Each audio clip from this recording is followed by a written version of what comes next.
Joining us this morning, Democratic political analyst Marianne Marsh and Republican political analyst Andrew Goodrich. Great to have you guys with us as we come out of the July 4th and head into the first full weekend of July. So you just heard the Secretary of State, Bill Galvin, and he doesn't seem too worried about the 2020 census possibly losing a congressional seat due to a lower population count. Are you worried, Marianne?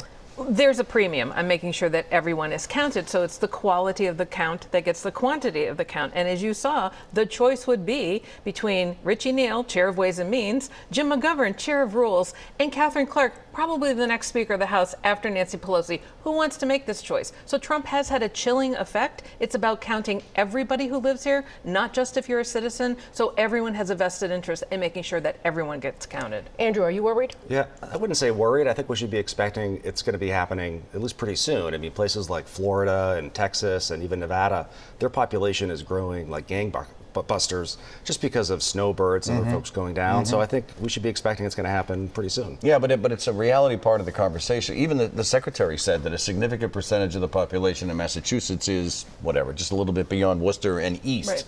Right. So it's a reality of where we are right now, right? Correct, yeah. All right, I want to move over to the Galvin himself. And when Shannon tried quite ably to get him to commit to 2022, it was nothing out of him. So is it, you expect he'll go for another term? I mean, he wouldn't commit, but what about you? It's hard to imagine he wouldn't, right? I mean, Bill Galvin, you can't underestimate him. He's a canny politician. He pulls it off every time, especially when he looked like he had the race of his life last time and only ends up having the most votes of anybody on the ticket. That said, every race is a challenge now in Massachusetts. So if he got a better opponent than the one he had last time, he'd have to take it seriously. But the poor opponent, I mean, Billy Galvin would whack him up one side of the head, down on the other before the person even know what hit him. And I'm going to put this on the table, and I put this on the table with all due respect to Bill Galvin, because I have a high regard for him personally, and I understand what he's doing professionally. Is there an argument to anyone keeping that one spot for 8 terms? Right. To say this, I mean, he's been in statewide office since 95. DVDs were not even invented yet. There you go. So at some point, if you haven't accomplished what you have yet, it's not going to happen, and you should be stepping aside. And I think Bill Galvin probably will run again, but he shouldn't. Let's move over to the corner office. It turns out Governor Baker's attempt to contain a massive problem with RMV backfired politically. While investigating 7 motorcycle fatalities, tens of thousands of vehicle violation notices from other states were found sitting in a bin at DMV or RMV headquarters. They were being ignored.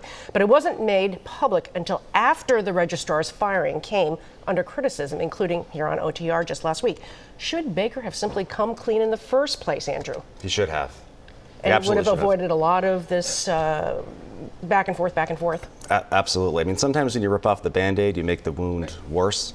I think that's what happened in this instance. But I think the governor, it's in some sense almost complacency, and I think it was an unforced error. Is Andrew right about that, Marianne? Well, ripping off the Band-Aid should have happened to begin with before the resignation and everything else. That would have been the better thing to get it all out there. The problem for Charlie Baker right now, though, is he's got 2 big transportation problems, the RMV and the debacle that is the T together. And he needs to solve both of them because virtually everyone in Massachusetts gets around either in a car or on the T, and that drives the economy, not only in Boston, but Massachusetts, but New England relies on Boston to be able to generate the economy that we have, and people have to get around to do that. If he wants a 3rd term, he has to fix both of them. Wow, do you think it's down to that? I was going to bring up that very point about the T and the registry.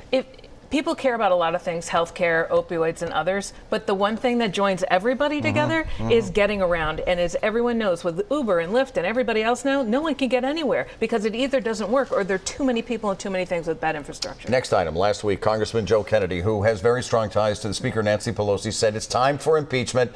So here's the question, and is he doing her bidding by paving the way for the more voter and member support for impeachment, or is he telling Pelosi that she's wrong? Let me start. I think he's doing his own bidding. I think he's thinking about running for governor, and I think he's actually he understands that the party is moving to the left, so he has to appease to those progressives.